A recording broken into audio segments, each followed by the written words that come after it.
Deuxième partie donc de l'émission Le Monde en 7. On va parler maintenant du Togo et évoquer cette nouvelle incursion djihadiste. Nous sommes toujours dans la région des savanes. Les terroristes ont une nouvelle fois tenté d'attaquer les habitants de la localité du Nord. C'était au petit matin du jeudi 16 juin 2022, selon les informations. C'est dans la localité de Galungusi. Je prononce certainement mal le nom. Mais on est dans la région des savanes. C'est là-bas que les djihadistes sont venus de l'autre côté du Burkina. Mais pour la seconde fois, les éléments des forces armées ont su riposter. Les échanges de coups de feu ont duré un peu plus de 3 heures de temps, selon les témoins dans la localité. Bien avant l'annonce de cette attaque, il faut le dire, les autorités togolaises avaient décrété un état d'urgence sécuritaire dans la région des savanes. On va suivre tout cela dans ce reportage et nous allons continuer avec le débat.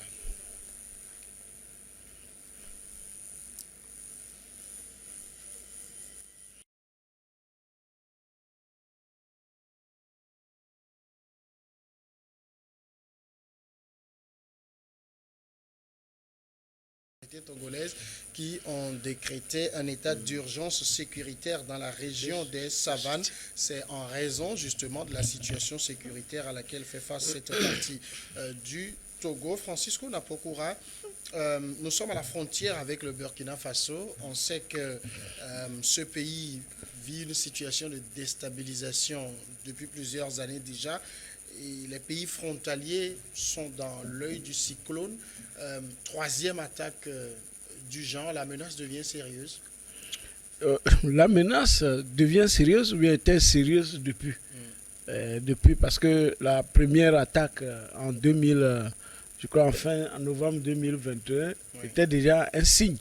Et quand on en voit au niveau du Bénin, également, on doit être inquiet puisque carrément c'est la même zone, puisque le Burkina Sud couvre le Togo, hein, même le Ghana, Togo, c'est un vaste pays. Et moi, personnellement, j'ai pu parcourir un peu en traversant, que ce soit au niveau de Mandouri, j'ai même Saint-Cassé également. J'ai pu constater comment ces domaines sont vides et pauvres. Oui.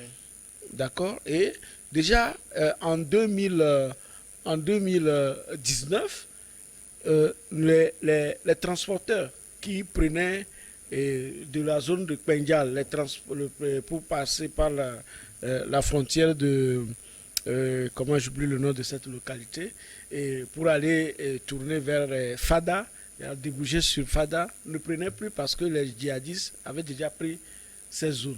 Et quand vous voyez ces zones en rentrant au Burkina, les routes ne sont pas... C'est-à-dire que l'ancienne route bitumée n'est plus entretenue parce qu'à chaque fois qu'on veut faire la route, les djihadistes viennent bombarder, c'est-à-dire attaquer, même brûler les engins.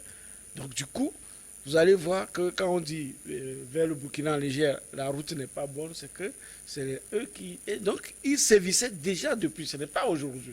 Donc, nos renseignements normalement devraient nous permettre de savoir. Et je crois que c'est dans ce schéma-là que la force de... comment l'appelle-t-on, qui a été attaquée la dernière fois à Pekmakandi, avait été créée, avait été installée. C'était pour, n'est-ce pas, être... disons déjà aux avant-postes de cette guerre-là, qui vraiment commence par prendre de l'ampleur. Et il y a quelques jours, déjà, on nous annonce encore déjà que nos forces ont encore repoussé. Là, ce n'est plus la côté est, maintenant c'est dans la corne du Togo, c'est-à-dire que quand on prend le Togo, il y a la corne voilà, vers le Ghana. Donc vers le Ghana, ça veut dire que c'est, disons, toute la longueur et du haut du Togo, qui est une cinquantaine, soixantaine de kilomètres, qui est maintenant très, très, très inquiété. Et donc, est-ce qu'il faut être inquiet? Non, c'est déjà... c'est déjà là. Voilà, c'est déjà là. Alors, c'est vrai que les informations sur cette troisième attaque sont divergentes. Certains parlent d'incursion djihadiste, d'autres informations. On parle plutôt d'une opération des forces armées qui aurait surpris des djihadistes. En tout cas, tout cela montre que c'est une zone où sévissent ces forces du mal.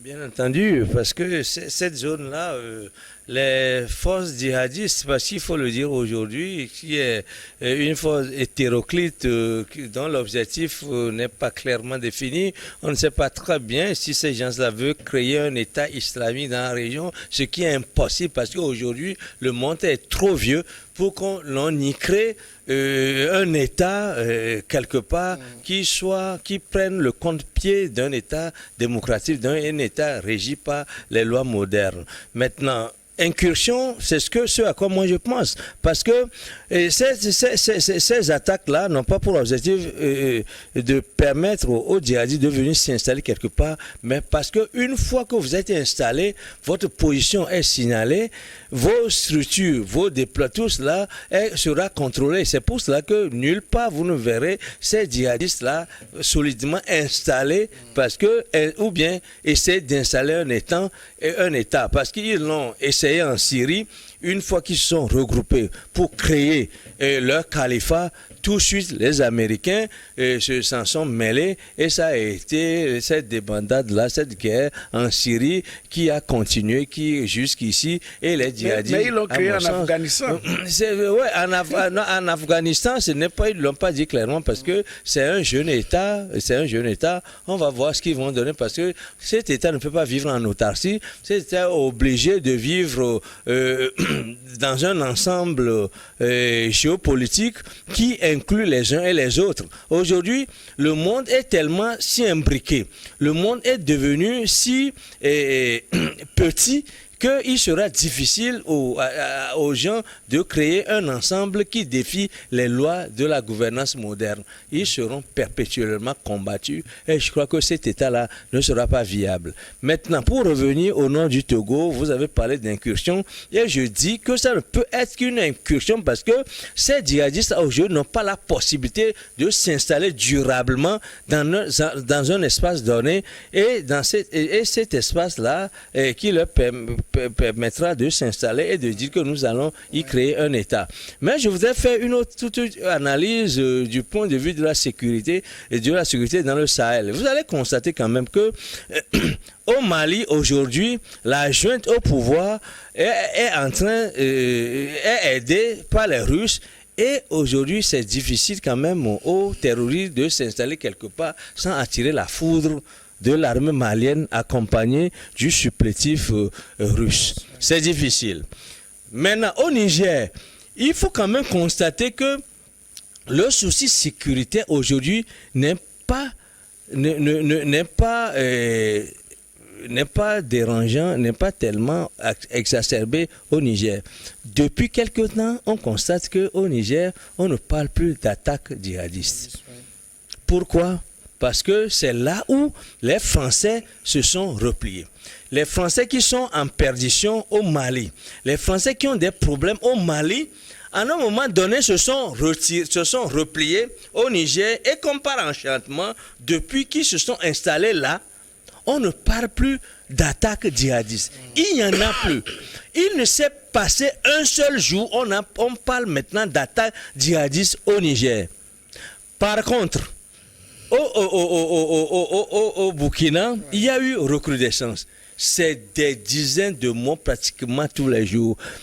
Et vous constatez que au Burkina Faso, entre-temps, les Français faisaient route vers le Mali et c'est au Burkina qu'ils ont été la force qui a voulu refuser leur passage. Le passage a été contré au Burkina. C'est une lecture tendancieuse sans doute, mais qui sait de plus près les réalités du terrain. Pourquoi aujourd'hui on ne parle plus d'attaques djihadistes au Niger? Et comme par hasard, c'est au Niger que se réfugie la France qui quitte le Mali. Pourquoi aujourd'hui il y a recrudescence des mouvements djihadistes avec des dizaines de morts tous les jours au Burkina? Au Burkina, entre-temps, les jeunes étaient sortis pour barrer la route à la force françaises qui faisaient route vers les confins Niger et Mali. Oui. Mais comment ça se passe ainsi? Les Français ne peuvent pas quitter le Niger pour défendre le Mali.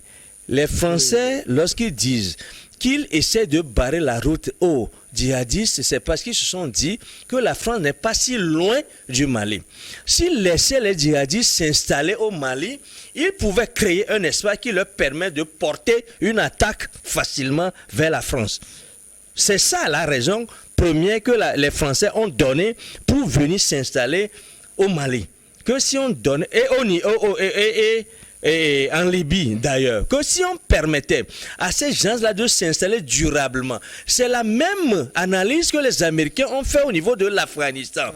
Ils se sont dit qu'on portait la guerre dans le camp des djihadistes parce que si on leur laissait cet État, ils vont se préparer. Ben Laden va s'installer là, en Afghanistan ou au Pakistan, et pour se préparer et lever des troupes pour envahir les États-Unis. C'est le même principe qui a poussé les Français à venir s'installer au Mali et contrôler la Libye parce qu'ils se sont dit ces pays-là sont pratiquement des pays méditerranéens.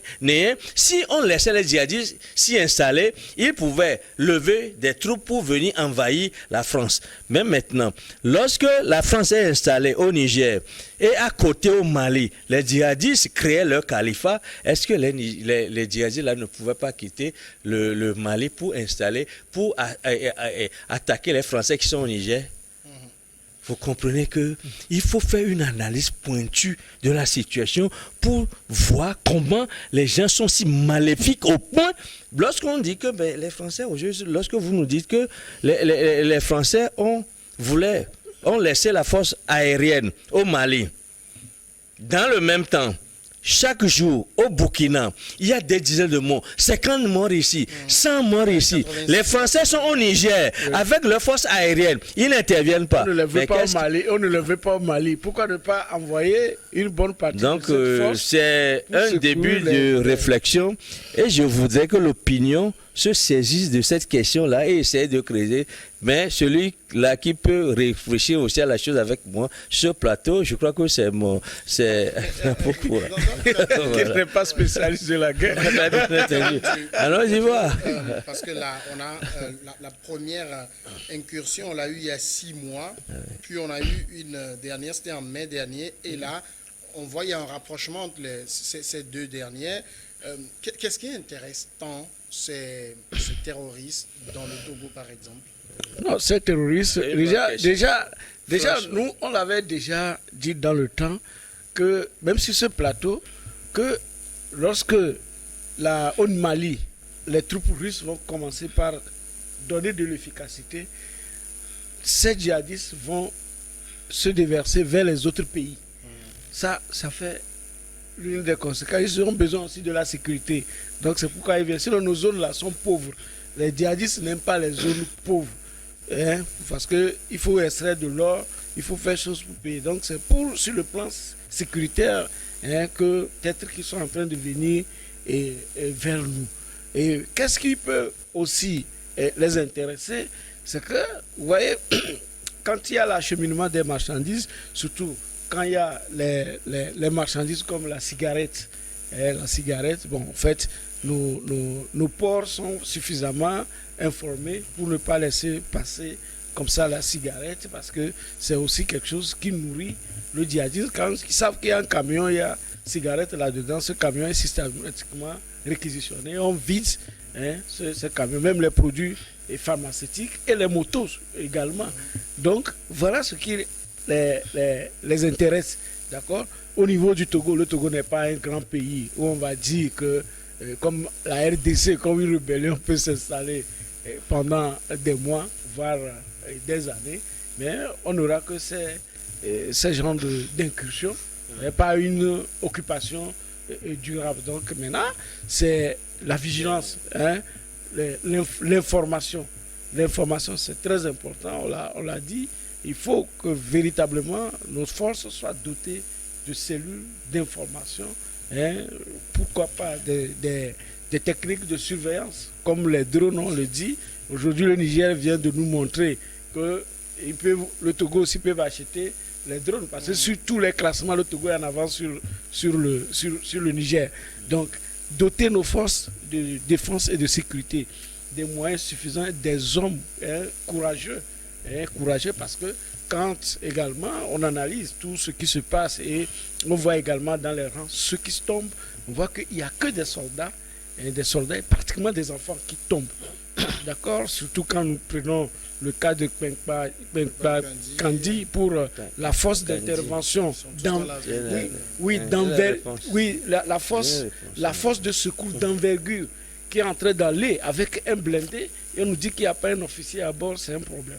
Et donc, il faut vraiment, c'est-à-dire que si vous analysez certaines choses en profondeur, et on constatera qu'il y a quand même des problèmes et à relever. La dernière fois, nous l'avons dit plusieurs fois sur les plateaux, que quand on parle d'hommes morts sur le champ d'honneur et un homme mort pour aller défendre sa nation comme un militaire, même vous avez vu même en France la dernière fois quand Samuel Paty avait été décapité par un de ses élèves.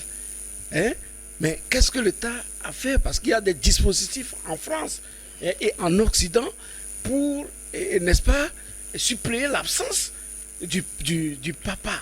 Systématiquement, l'enfant de Samuel Paty Paty est déclaré comme un pupille de la République. Et ce pupille de la République, c'est quelque chose que nous avons quand même introduit un peu dans une de nos publications. Nous avons même parlé de nos gouvernants qui vivent plus que les pupilles de la République. D'accord? Le peuple leur donne suffisamment de moyens, ils en jouissent et ils ne regardent pas l'arrière qu'il y a un peuple qui souffre. Alors que les vrais pupilles de la République, c'est ça. C'est les enfants, les familles des hommes des familles qui sont, disons, décapitées parce que les parents sont partis mourir sur le champ d'honneur et que de retour c'est juste des petits hommages qu'on leur fait dans les camps et après on remet les corps aux familles. Non, on doit renforcer nos systèmes, n'est-ce pas, de loi pour véritablement faire des pupilles de la République, ce qui va permettre également à l'homme qui va au front de savoir que quand je vais, au moins ce n'est pas une Benz, ce n'est pas une voiture DAF dans laquelle on va ramasser la famille et les bagages pour aller déposer au village et le cercueil, mais c'est que véritablement derrière, on a une nation qui a pensé qu'un fils de la République en mission est mort pour le Togo. Alors, même question, quel est l'intérêt du Togo pour ces personnes? Non, ils ont un intérêt, un grand intérêt. Je voudrais réagir en apportant des éléments techniques parce qu'il a fait un bon développement sur l'aspect politique, socio-politique de la chose.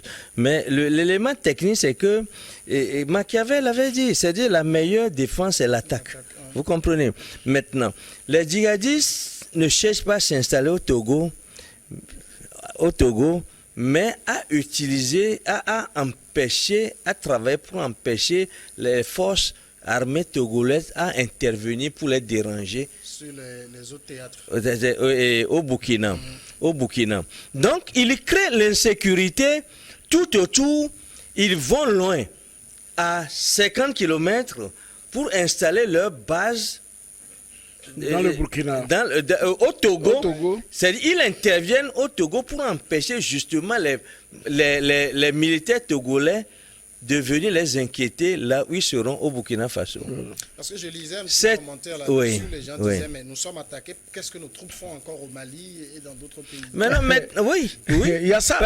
C'est une bonne c'est-à-dire qu'aujourd'hui, c'est pour désengager les troupes togolaises du Mali, il faut encore, c'est bien, mais encore faudrait-il que le Togo travaille avec les Maliens et avec les pays pour que ces forces-là soient remplacées, pour que la situation sécuritaire ne baisse pas dans ces pays-là. Donc, c'est une situation à préparer. Ce n'est pas parce qu'on a commencé à attaquer le Togo la dernière fois que, sous le coup de l'émotion, le Togo demande à ses soldats de revenir. C'est une situation qu'il faut préparer. Mais là, nous sommes en train de préparer. Quel est l'intérêt pour les djihadistes à venir attaquer les soldats togolais au Togo?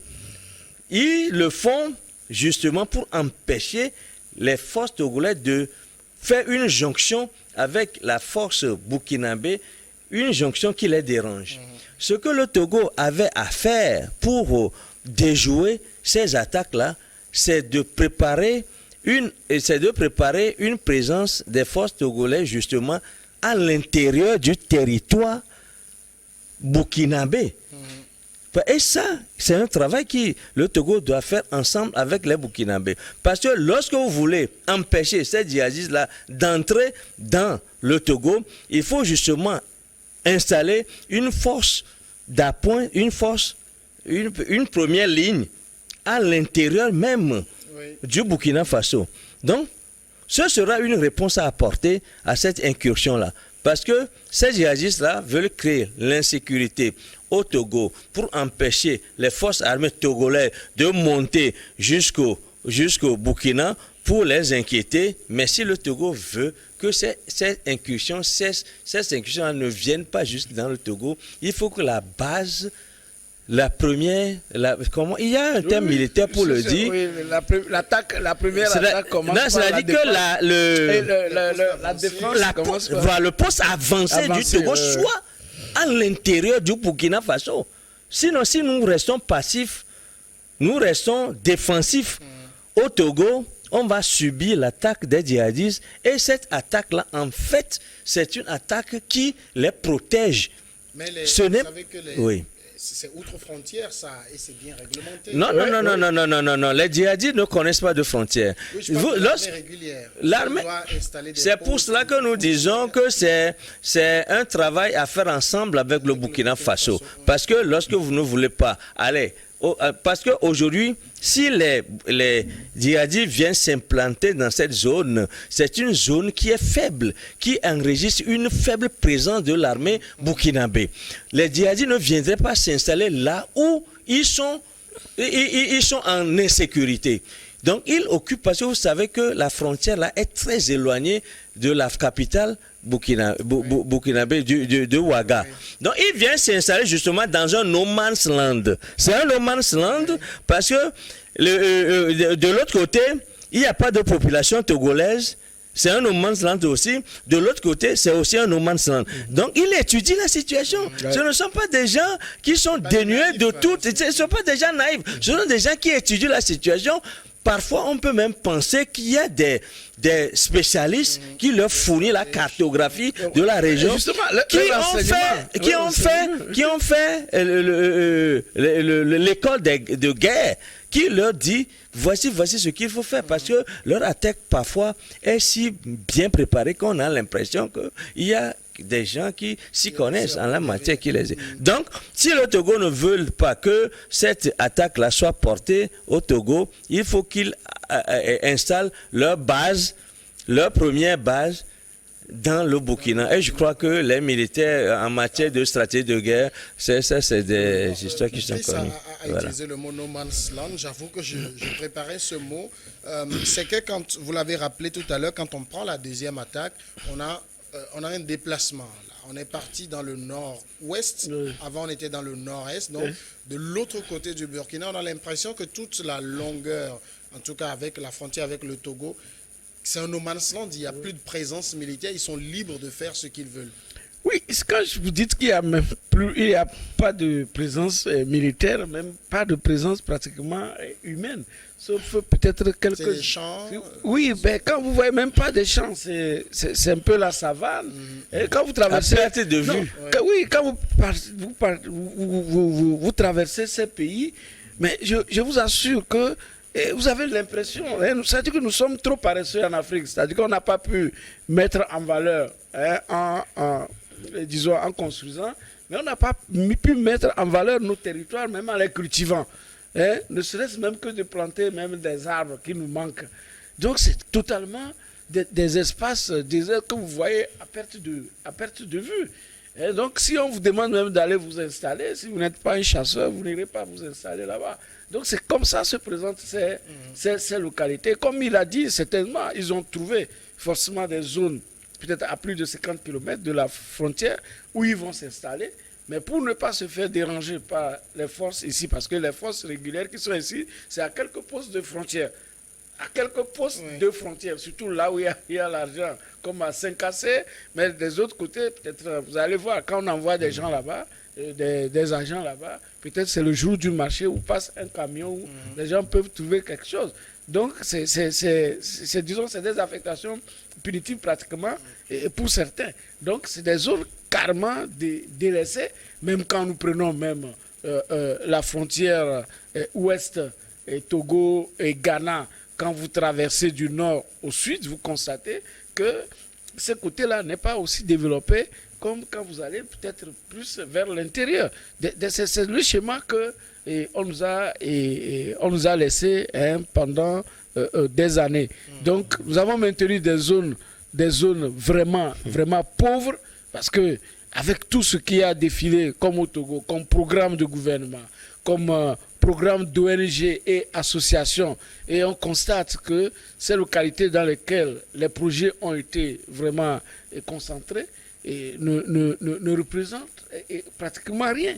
D'accord? Et qu'on nous dise que la pauvreté est toujours de mise, et c'est vrai, ce n'est pas dans la bouche quand vous y allez. Vous constatez également, surtout en période, en saison sèche ou en période d'harmattan, vous voyez comment nos pays n'ont pas été entretenus par les programmes qui ont été financés. Donc c'est un problème qui rend donc les peuples vulnérables. Quand on dit vulnérabilité, ça appelle à la complicité avec les forces ennemies. Et n'oublions pas que dans l'histoire de nos peuples, c'est les peuples africains qui ont participé, qui ont aidé les marchands d'esclaves à faire le commerce d'esclaves, et qui ont aidé l'homme de l'impôt à percevoir les percepteurs d'impôts avec ce qu'on appelait dans le temps Abongo Soja et autres. Donc, et ça continue sous d'autres formes. Et lorsque vous laissez la misère dans des endroits, donc ces forces maléfiques ne peuvent que rentrer dedans. Et encore que lorsque les forces de défense et de sécurité sont déposées à des endroits, ce n'est pas le grand amour avec les populations. Parce qu'avec le racket systématique des populations, que ce soit les taxis-motos, les gens qui veulent traverser les frontières, cela s'est empiré avec la Covid-19 et ces restrictions. Donc voilà, tout ça là, il faut remettre totalement tout le monde en confiance, les peuples en confiance, et également les forces de défense et de sécurité. Il faut les payer, les tests qui sont votés. On a toujours dit que la police et la gendarmerie, ça fait longtemps qu'on a voté leur nouveau statut, mais qui n'est jamais mis en application. Il faut le faire dès maintenant pour que l'homme sache qu'il gagne le pain de sa vie en travaillant. Ce n'est pas allant à une mission des Nations Unies qui viendra construire sa maison, et que au bout du compte, il sait qu'il est en train d'aller à une mission pour le pays, et que lorsque quelque chose va lui arriver, qu'au moins derrière, il y a des gens, sinon l'État veille, n'est-ce pas, à sa progéniture. La situation qui se présente de l'autre côté de la frontière, on a vu quelques images tout à l'heure, vous l'avez rappelé, il n'y a plus de présence militaire. Est-ce que ce n'est pas aussi l'autre objectif de ces personnes de faire reculer nos forces pour contrôler cette zone-là? C'est exactement ce que nous disons. Lorsque ces forces-là attaquent les populations, c'est peut-être parfois par représailles, parce qu'ils les ont dénoncés, ils sont de mèche avec la force régulière, mais c'est surtout aussi pour faire une politique de la terre brûlée. C'est-à-dire qu'on renvoie les gens parce que ce qu'ils font, ils veulent pas qu'un œil humain soit là pour constater. C'est comme le travail que les journalistes font sur un champ de guerre. Les gens ne veulent pas qu'il y ait caméra. C'est de la même façon dans ces zones-là. On ne veut pas qu'il y ait un œil qui compte, qui reconnaisse ceux qui sont les tenants et les aboutissants de ces forces nihilistes, je dois dire, parce que ces forces-là qui pillent, qui cassent, qui détruisent tout sur leur sur leur passage. Ce n'est pas que des forces qui sont en train de faire de la religion, qui veulent dire aux gens que voilà, c'est cette façon orthodoxe de pratiquer l'islam, mais c'est aussi des trafiquants de tout genre. Et je crois que cela, on sait le dire aujourd'hui parce qu'on a une documentation en la matière. Mais dans ces zones-là, c'est d'abord des zones pratiquement de non-droit, parce que qui ont connu une absence d'État. C'est des zones où l'État n'est pratiquement pas présent. C'est des zones qui ne sont pas contrôlées parce que des zones parfois trop reculées pour que l'administration s'y installe. C'est peut-être aujourd'hui, lorsqu'on parle de la décentralisation, qui nous permettra d'investir ces zones-là, parce que nous avons des problèmes d'occupation de l'État qui favorisent ces mouvements djihadistes parce qu'il y a une faiblesse de présence de l'État. C'est exactement ce qui se passe aussi en RDC, un territoire qui est trop grand pour que l'administration s'installe partout, surtout que cette administration n'a pas les moyens de s'installer. Ou alors, cette administration est trop mal organisée pour se déployer partout sur le territoire. C'est exactement ce qui se passe ici. Si ce n'est pas une gouvernance qui ne nous permet pas de cerner tout l'État, c'est peut-être une faiblesse financière qui ne nous permet pas de nous installer. En tout état de cause, ce n'est pas seulement l'expertise militaire qu'il faut questionner ici, mais c'est peut-être aussi une manière de gouverner que nous n'avons pas, qui nous permettent de nous installer partout. Le Togo, sa chance, c'est que d'abord, il n'y a pas de guerre dans aucun pays limitrophe togolais. Lorsque vous prenez le Burkina, jusqu'à l'époque récente où on signale les djihadistes, il n'y a pas eu de guerre. Lorsque vous prenez le Ghana, c'est pareil. Lorsque vous prenez le Bénin, c'est pareil. Lorsque vous prenez le Ghana, c'est pareil. Ce n'est pas parce que le Togo a bénéficié d'une situation spéciale ou bien d'un savoir-faire spécial en matière de protection policière mais c'est pas, nous avons pu jouer avec la stabilité qui est observable dans les pays limitrophes. Mais aujourd'hui, il faut que les paradigmes changent parce que lorsque ces djihadistes-là partent du Burkina, le Togo aujourd'hui doit se dire renforcer ce que nous n'avons pas pu faire jusqu'à présent parce que la situation sécuritaire n'étant pas la même, ne nous a pas préparés, ne nous a pas outillés pour faire face aux nouvelles données. Ce qu'il faut dire simplement aujourd'hui, c'est que je crois que je l'ai survolé un peu. Il faut qu'aujourd'hui les paradigmes changent, les questions de sécurité trouvent une réponse dans un cadre de spécialistes. Il faut que le Togo aujourd'hui réfléchisse à la question de sécurité, à la question de djihadistes. Et nous l'avons dit, ces djihadistes-là ne veulent pas forcément s'installer au nord du Togo, mais créent un espace d'insécurité qui les protège, qui empêche les forces togolaises d'aller rapidement vers eux. Et vous l'avez constaté, lorsque la deuxième attaque, lorsque cette deuxième attaque a lieu, ils ont préparé le terrain. Eux, ils savaient que lorsqu'ils vont attaquer le poste, il y aura renfort. Ils ont anticipé. Ne viendra que par terre. Et ils savent d'où peut venir le renfort. Et ils sont allés installer des mines là où... Donc, ils ont trouvé juste. Il revient maintenant aussi à nos forces de savoir que lorsque vous entendez péter une bombe quelque part, si c'est un malfaiteur qui le fait, certainement que lui aussi l'a prémédité, comme quoi ceux qui sont attaqués vont avoir du renfort. Par où passez-vous pour aller là? En stratégie de guerre, je crois que ces données-là qui doivent être sues. Tout ça montre aussi une réalité, c'est que ces terroristes auront toujours une longueur d'avance. Ils ont l'effet de surprise, ils ont l'avantage d'être mélangés à la population sans se faire reconnaître. Et nous, par exemple, je le disais, on a presque une soixantaine de kilomètres de frontière avec le Burkina. On ne peut pas mettre un militaire sur chaque kilomètre. Non, jamais. Même si c'est 10 km, c'est difficile et un peut être distrait à tout moment. Encore que nous avons nous avons les WhatsApp aujourd'hui, les gens qui sont en faction laissent même le boulot pour fouiller dans leur portable. On voit même des forces de sécurité dans les feux au feu multicolore, qui ont leur portable de temps à autre, ils regardent là-dedans. C'est inadmissible. Quand on est à un poste, il faut respecter, n'est-ce pas, les dispositions du poste. Donc, on ne peut pas en mettre, mais il y a des pays qui ont eu des exemples en matière de lutte contre le terrorisme. Il y a par exemple l'Algérie, avec cette histoire du fils dans le temps, qui sont arrivés à bout. Le fils, c'était un mouvement. Donc oui, c'était un connaît mouvement. La tête. Oui. Et ceux qui l'incarnaient, on a pu décapiter. Si. Et ça s'est arrêté. Non, après, il y a eu aussi un mouvement djihadiste qui s'en est suivi. Ils se sont éclatés.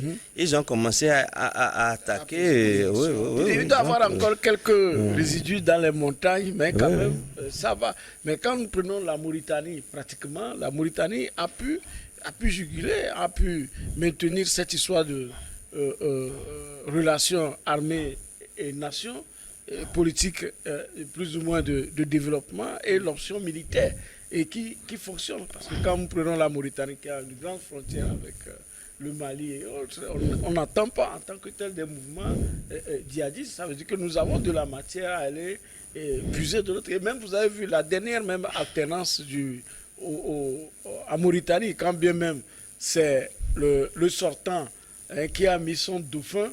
Mais ça n'a pas fait autant de marches, autant de contestations qu'ailleurs où on dit que les élections sont aussi libres. Est-ce que vous voyez? Donc il y a de la matière à aller puiser dans les autres pays qui ont réussi, un tant soit peu, la lutte contre le terrorisme. Il a dit tout à l'heure, ils ont pensé qu'il y aura du renfort qui va venir par terre. Et ces renforts, souvent, dans tous les autres pays, où il y a attaque de camp, l'attaque d'un camp, les gens vont toujours avec des blindés et ces blindés sautent.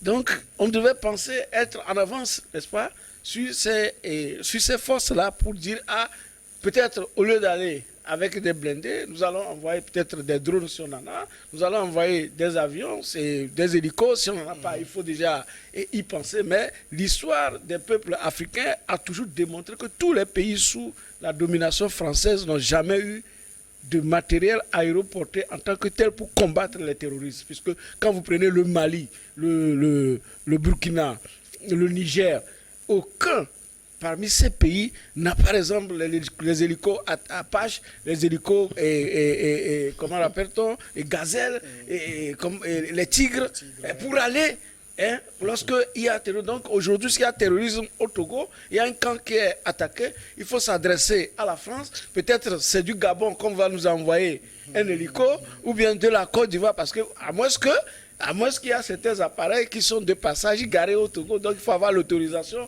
pour les faire décoller. Donc voilà autant de logistique qui nous manque en dehors des hommes qu'il faut bien traiter pour pouvoir faire de bons résultats. Comment contourner l'effet surprise? Pas le renseignement. Pas le renseignement, c'est simple. Parce que non, vous savez, les pays qui ont mis l'accent, par exemple, sur le renseignement, et après vous avez parlé tout à l'heure des représailles que subissent les populations. Mais justement, le renseignement protège aussi les populations, justement. Parce que vous savez, si vous voulez faire la guerre, il faut anticiper. C'est-à-dire, il y a un certain nombre de choses qu'on ne peut pas dire ici, parce que justement, ça ne va pas encourager nos vaillantes forces de défense, parce que vous savez, nous sommes, parce que moi aujourd'hui, dans une guerre qui ne dit pas son nom, contre les terroristes. Il faut que la réaction que nous voulons leur opposer tienne compte des lois de la guerre.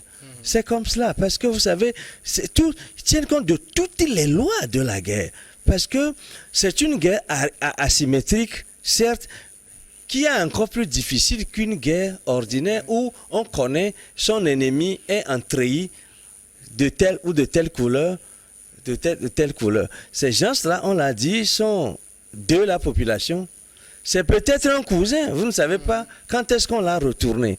C'est quelqu'un qui est aigri peut-être contre la nation. Vous ne savez pas quand il a pris la guerre contre les forces régulières de la nation. Il se peut même que ces gens-là soient de la famille, qui donnent des renseignements sur la position de son frère, parce qu'il sait que ce matin, son frère est mobilisé vers ce poste ou tel poste. Sinon, de quelle façon ces gens-là ont pu identifier clairement la position de nos postes sans que on ne sache qui vont venir tel. On ne sait jamais quand on attaque, mais si vous avez un renseignement fiable, vous pouvez le savoir. Et le renseignement, ça demande des moyens. Les moyens en ce sens qu'aujourd'hui, il faut avoir une longueur d'avance sur le potentiel ennemi. Avoir une longueur d'avance, ça voudra dire qu'il faut utiliser les moyens. Et aujourd'hui, le Togo, en ce qui le concerne, doit mobiliser des moyens et non ne pas lésiner sur les moyens. Ne pas se dire que c'est peut-être une situation passagère qu'on est en train de vivre avec ces djihadistes, mais de créer une stratégie de guerre contre ces gens-là, parce qu'on ne sait jamais jusqu'à quand ça peut durer, mais d'investir pour créer une stratégie, créer une force habilité à riposter contre ces gens-là. Ce n'est pas une force ordinaire, parce que nos forces ordinaires ne sont pas préparées pour faire face au terrorisme. Je suis sûr qu'il y a au Togo, dans les petits carnets de ceux qui sont habilités à nous défendre, des stratégies qui nous préparent à faire face à ça. Mais ce ne sont pas les forces telles qu'on les observe généralement, tels que nous les connaissons, qui peut faire la saison, parce qu'il s'agit aujourd'hui de doter l'armée non seulement des hommes qu'il faut pour faire face à ces situations, de l'outil qu'il faut pour faire face à de la formation qu'il faut pour faire face à ces situations, et aussi des éléments de renseignement qu'il faut pour faire face à ces situations. Il n'y a pas d'armée sans renseignement. Donc je crois que c'est un défi, et j'espère que ce défi-là sera relevé. Vous savez, vous dites, ce n'est pas que la connaissance n'existe pas dans le pays. C'est-à-dire que quand vous avez quand même l'occasion d'échanger avec des militaires, même des anciens militaires de Yadema, qu'ils soient du sud ou du nord, mais ils vous disent que Yadema, eux, leur disaient qu'après lui, il n'y a plus d'armée. D'accord? Et bien sûr que quand on parle d'armée républicaine, il ne faut pas que les gens, disons, se fâchent.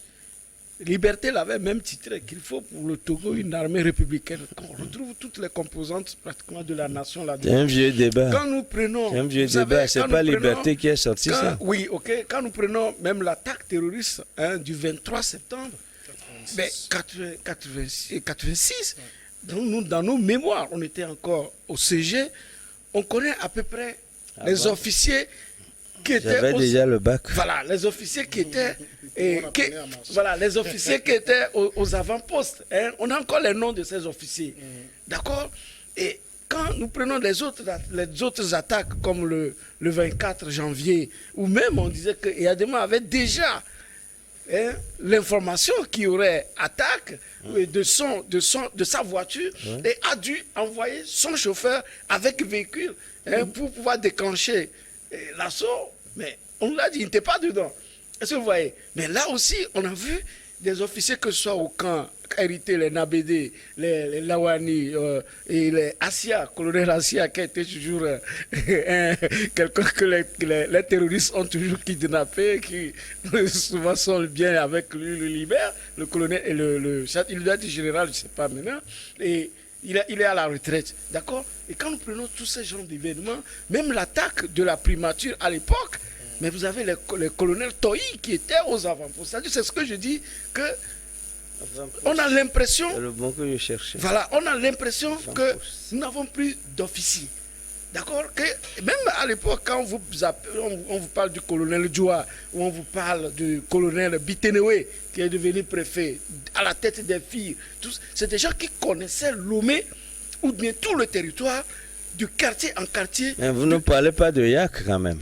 Yak, il est encore en fonction, on ne va pas parler de lui pour lui créer des problèmes. Donc, il a la maîtrise de sa matière. Est-ce que vous voyez? Donc, au fait, et toutes ces étapes de l'armée togolaise où l'armée a été confrontée, ce n'est pas le ministre de la Sécurité qui vient 2 semaines après pour faire un communiqué, mais on sent et on nous montre les butins de guerre. Ça, c'était la fierté de Yadema. Mais avec le temps, je crois qu'on a perdu peut-être un peu de style. On ne voit pas ce qui s'est passé. C'est très important et ça encourage la troupe. Lorsqu'on montre à la télé les terroristes qu'on a eu à vaincre, que ce soit tuer ou chose, et quand on les montre à la télé, ça donne aussi la force à nous tous, parce que quand ils rentrent dans les quartiers, tout le monde leur fait la main que vraiment vous avez bossé. Parce qu'aujourd'hui, on ne sait pas que si les gens, ce que les gens ont fait, parce qu'un temps on nous a dit que les gens ont franchi les frontières avec des cadavres qu'ils ont enterrés dans une fosse commune. Je crois que cette fosse commune, on peut aller l'ouvrir, identifier, voir au moins si nous aussi, nous avons tué un chef djihadiste, vrai ou faux? On a dit qu'on a tué 15 là. Environ 15, oui. Donc, pour voir si au moins il y a un chef djihadiste, au moins nous aussi on peut proclamer dans le monde entier que nous aussi nous sommes arrivés. Voilà. Donc, ce n'est pas la matière qui n'existe pas, la matière a toujours existé, existe. D'accord? Mais il faut les utiliser, il faut les déployer pour ce qu'on appelle une armée républicaine qu'on l'est, pour faire face à ce terrorisme. En tout cas, pour l'heure, il faut le reconnaître, beaucoup de personnes saluent le travail que font nos forces de défense et on peut dire que la confiance dans leur capacité à faire face à la situation est au beau fixe. Oui, justement, je voudrais dire à mon frère Napo qu'il n'a sans doute pas la liste de l'effectif des gens capables dont l'armée regorge aujourd'hui. Il a fait l'histoire. Je crois que c'est le lieu peut-être de saluer tous ces vaillants hommes qui, entre-temps, ont fait la fierté du Togo en matière de défense, de sécurité. Mais je crois que il y a les gens qui ont succédé à ces gens-là, qui tiennent encore bon. Mais aujourd'hui, c'est qu'il faut du recyclage. C'est-à-dire que ce n'est pas les connaissances anciennes et ne nous permettent pas forcément d'avoir une prise sur la réalité d'aujourd'hui. Il faut qu'on se recycle. Il ne faut pas que nous dormions sur nos lauriers. Il faut que nous apprenions à nous mettre, comment le dire, le mot m'échappe, c'est-à-dire à nous faire violence et à nous dire que chaque jour, en principe, doit nous permettre de nous risquer de dire que nous pouvons mieux faire. Le Togo a fait la réputation même des armées africaines sur les champs. Sur les champs de bataille un peu partout. La guerre du Chabat, que ce soit au Zaïre dans le temps, que ce soit au Mali, que ce soit sur toutes les opérations de guerre où les casques bleus en Côte d'Ivoire. Je me rappelle que lorsqu'il était question, le jour fatidique où Gbagbo devait tomber et que ça tirait de partout et que Alassane Ouattara s'était réfugié dans cet hôtel ivoire et que on ne savait pas qui pouvait monter aux étages supérieurs pour faire feu contre ceux qui attaquaient de l'Ébrié, du lac Ébrié, cet hôtel-là, et que les Togolais, on a trouvé des gens courageux parmi ces soldats togolais. Et c'était une situation historique qui sont allés jusqu'au sommet et qui ont fait les feux, qui ont croisé des tirs contre ces gens-là. Je crois que les Togolais ont fait du sérieux sur ces opérations de guerre. Ce sont des gens généralement anonymes qu'on ne vient pas exhiber, mais qui sont pour certains en retraite aujourd'hui, qui nous comptent leurs faits d'armes, qui sont des héros anonymes, dont personne ne parle, mais qui, le jour-là, ont fait cette guerre. J'en connais, qui comptent leur histoire. Et ce sont ces héros-là dont personne ne parle. Voilà, et n'a pas courage à parler de ces gens-là aujourd'hui. Mais je crois qu'il y a des soldats ordinaires, des sergents-chefs qui ont été héroïques sur ces champs-là, que nous ne rencontrons pas forcément. D'accord, merci beaucoup Chris Sega d'être passé répondre à nos questions. Francisco Napokora, merci. J'ai en main aussi votre nouvelle parution Tampa Express. C'était donc hier vendredi 17 juin que vous voyez la une.